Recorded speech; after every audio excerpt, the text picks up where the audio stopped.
Alright guys, so there's lots of videos out there on decks, floating decks. Not too many with hot tub floating decks, and so that's really what I'm trying to do here.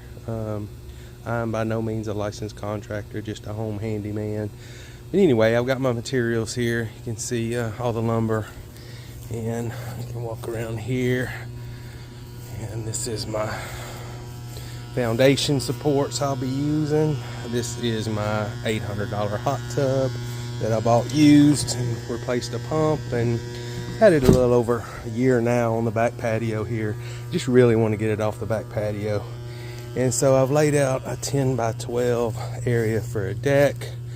Got my batter boards here, and I've done 9 foundation tubes, 9, and they're 12-inch diameter. And then what I'll do is run 3 beams that will run the 12-foot span, that will be 3 2x8s bunched up that sits on top of these.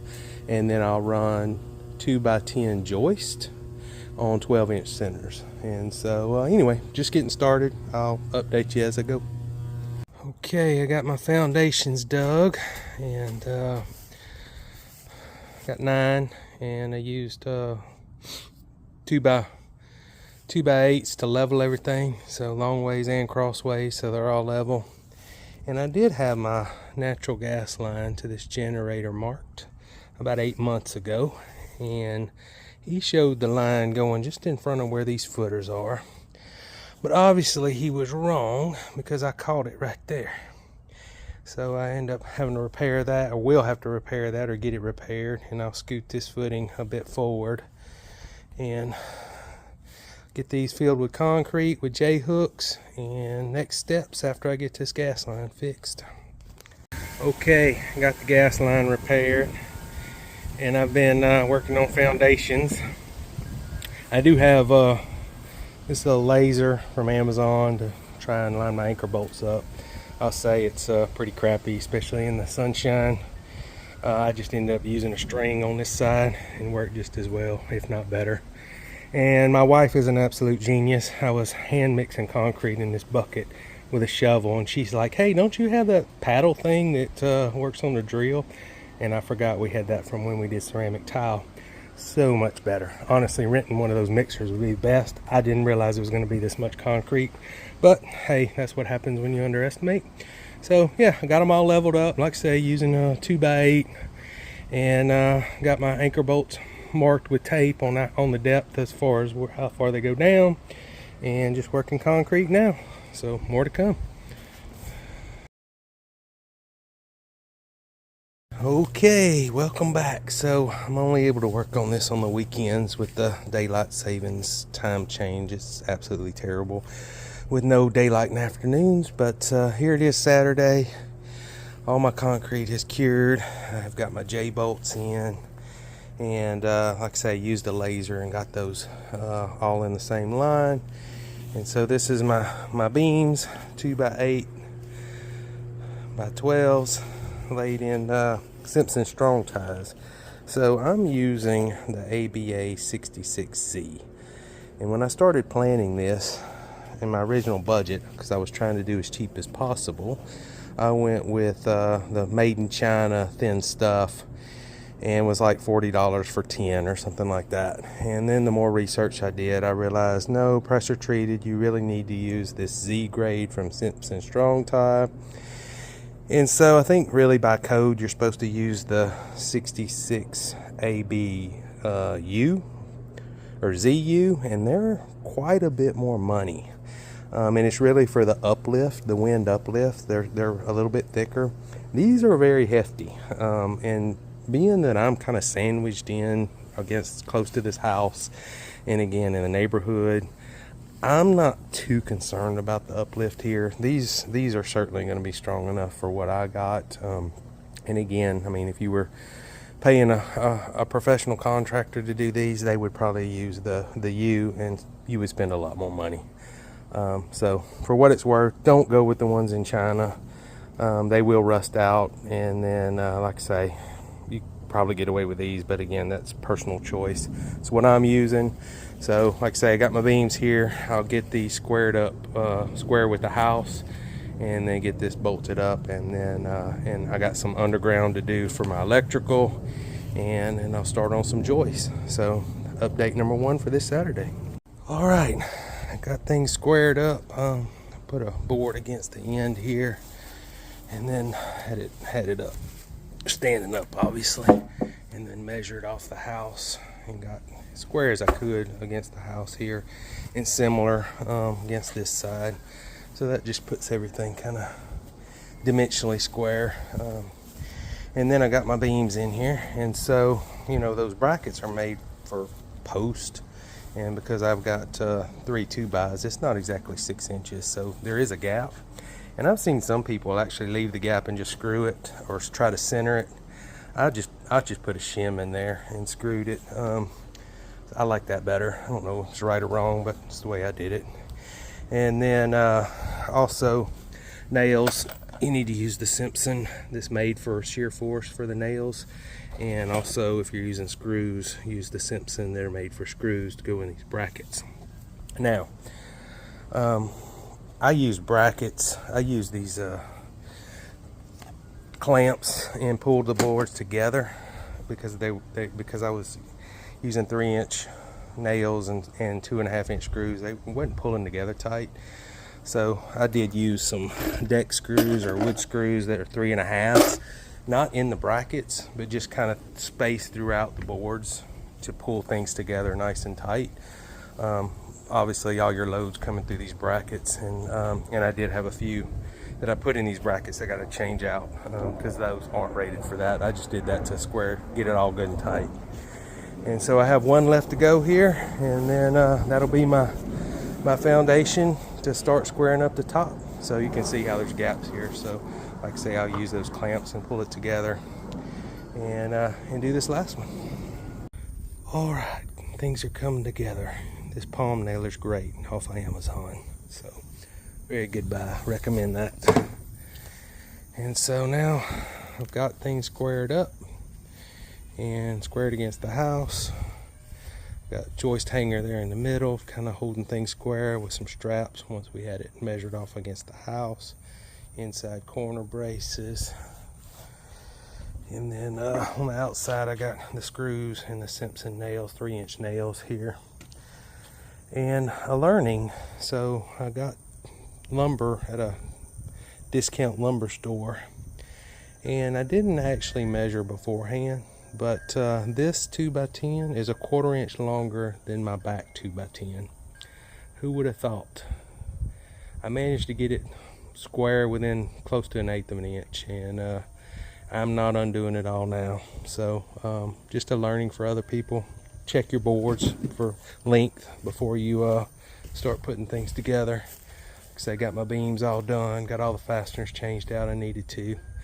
Everything's squaring up and coming together real nice. So about the end of the day today, and I'm gonna call it afternoon and start again tomorrow and get the rest of the joist in, and then I'll work on the boards on top and electric. Okay, yesterday I got in a hurry to square things up, and I forgot I had 300 feet of this joist tape. So went ahead and got that on this morning, and I used some Flex Seal here at this main joint that obviously I couldn't get the tape under, but I think that'll be okay. Flex Sealed it, and then butted the tape up next to it. Same on these ends. So yeah, now I'm gonna start my electrical run for hot tub. Okay, well I took this hot tub panel off to get a measure for my electrical, because I'm gonna pop up under the bottom there. And what did I find? Valve leaking. Well, it's always something, right? So I get to repair that at some point.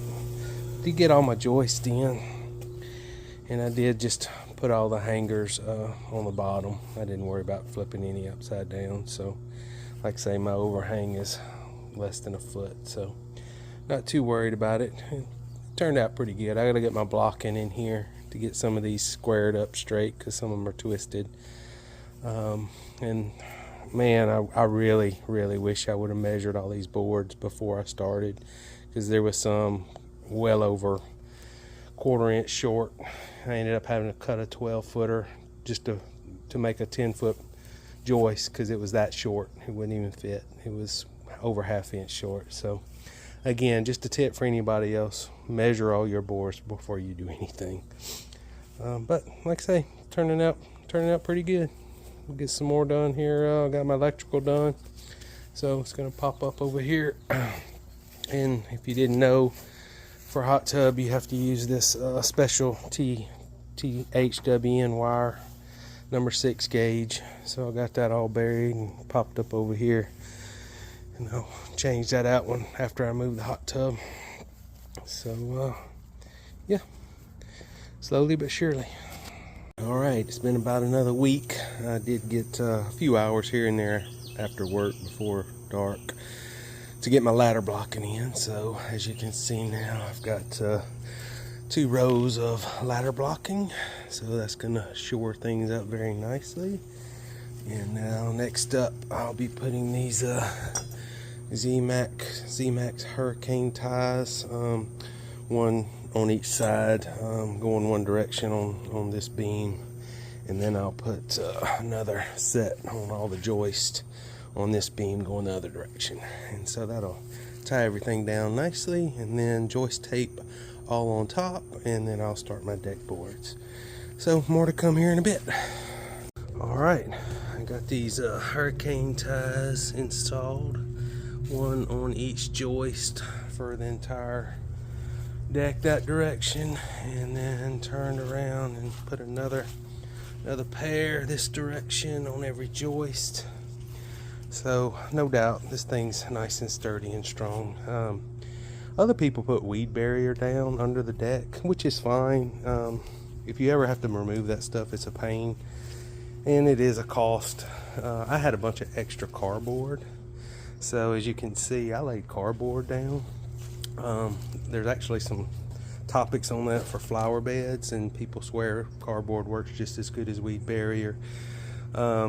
It's not touching any of my beams here, so it will get wet, but it'll lay down. I'm not worried about it like holding water and rotting the beams or any of that.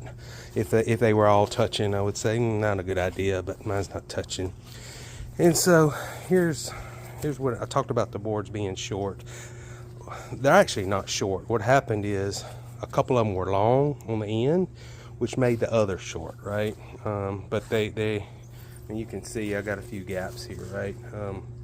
But they are sitting in the hangers all the way.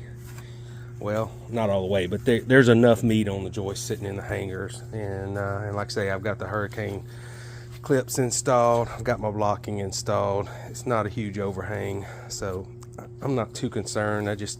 I'm aggravated that, like I say, I could have made this exactly square. Could have got everything tied together nice. And I'm not a cabinet builder by any means, but man, I'd have liked that to have been better. But it is what it is. I'll take it for what it is. So I'm gonna put the joist tape on, and then gonna start laying boards.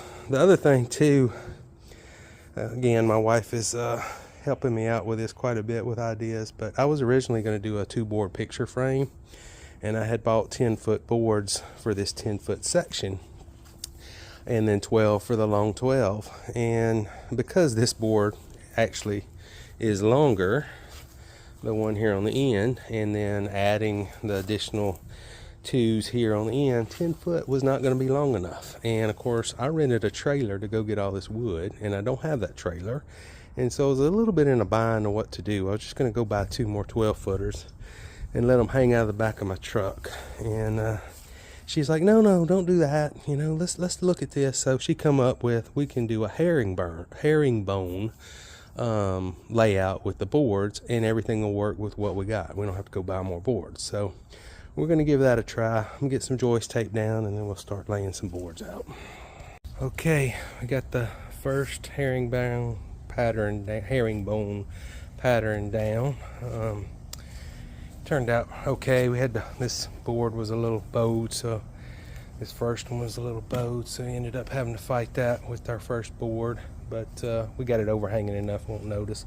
And I am using this camo fastener system, and it works great. It's really A lot of people use it with the plastic or synthetic boards, but works quite well with these two. You can see it drives it right into the angle.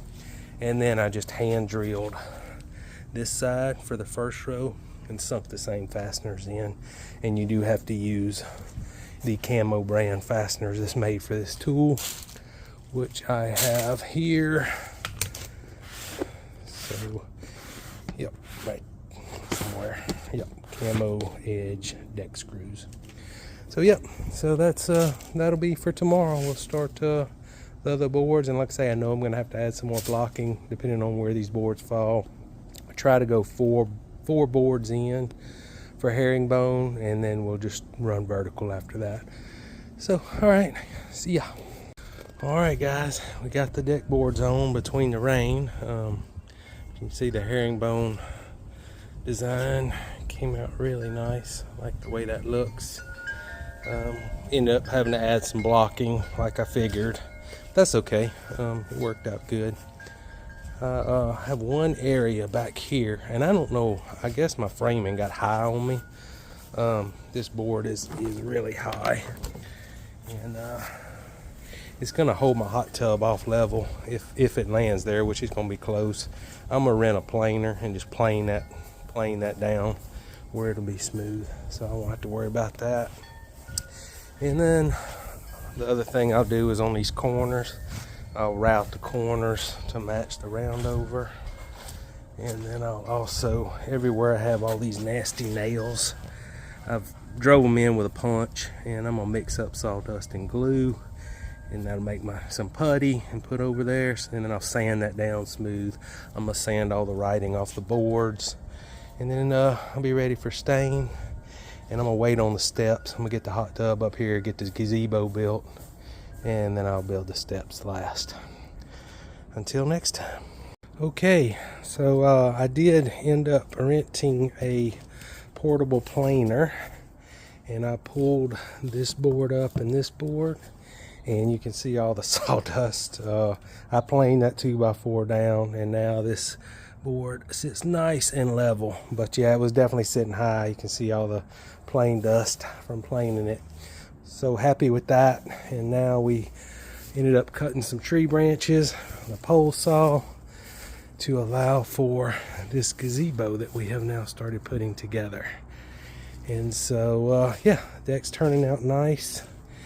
I have not done any sanding. I did fill some holes with the wood glue and sawdust, but I'll come back and sand all that smooth before I stain. You can see there. And like I say, got some sanding and cleanup to do before staining, but thought we'd go ahead while we had everything was still kind of wet because it rained yesterday, so we thought we'd work on the gazebo. So yeah, starting to come together. I still have this valve to replace, and I did decide I'm just going to cut that whole valve out, go with a new coupling and a new elbow, and I'm going to do that to both sides. So I'm going to eliminate both valves. I'm going to change the pump seal on the other pump too while I'm in there, and more to come. All right guys, so we got the gazebo finished today, got it all put together, got most of the deck sanded, get the dark spots off, and I think it's coming together real nicely. So yep, got to stain it probably tomorrow, and then I'll work on getting the hot tub moved when I have some help here over the break. And then lastly, shore this area up, level it up for my steps. So more to come. All right, I got the stain on this morning, and turned out real nice. I think it's gotta be careful. I use the Sherwin-Williams water-based stain with the 3-year warranty. It can get blotchy on you if you ain't careful, but I'm pretty pleased with the results. 2 coats. So yeah, look nice. And now I'm on to the hot tub, and so I've got that valve cut out. It's basically what it looked like. So got union, valve, and a 45 elbow. So I got me a new union or coupling for the pump. Got me a 2-inch piece of stub pipe and another elbow. Fixing to glue all this back on, and that'll fix that issue. I won't have a valve there no more, which is perfectly okay with me. And then I got to pull this pump and change the seal because it is dripping a little. So while I got all this apart, I'm going to do that, and we'll see how it goes.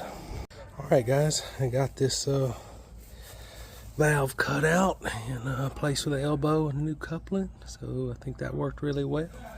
And I did the same thing on this other side, and got the pump pulled, obviously, to do the seal job. I got 2 more of them valves. I'm not going to cut those out. I might put some tubing over them. They're not leaking, but they will eventually probably. And there is a fix or a hack where you can put tubing over it and seal them up. I might do that, we'll see. But my pump impeller came to pieces on me whenever I was changing it out, so I have to order a new impeller, so that won't be here for a few days. In the interim, we'll get this hot tub moved when I get some help tomorrow. I'm gonna lay these 2-inch PVC pipes down and slide the hot tub on that to be able to then pick it up, and I'll put the pipes up on the deck to slide it on there. So okay, all right, we got the hot tub up there yesterday. We rolled it on the PVC pipes off the patio and then up to the deck and picked it up, put pipes on the deck and slid it in place. Worked great. So I'm working on my step now. It's going to be a little tall, the second step up, but be okay. I think normal 7 or so. Mine's going to be about 9, but is what it is. So I got the base sitting on pavers here and fixing to put the boards on top. We'll see what it comes out like. All right, it's been a few weeks. Had a lot of stuff going on, but got pavers down here and got them set in some quick-rete. Got the steps done. So all that turned out real nice, and running some electrical now for some, you know, party lights, whatever you want to call them. And so yeah, now I got the pump finally fixed. I was waiting on parts. Got it going now, leak testing. So this one back in, it's all good. Of course, this one was the leaking valve. I ended up replacing both those valves. So yeah, get my water chemistry right.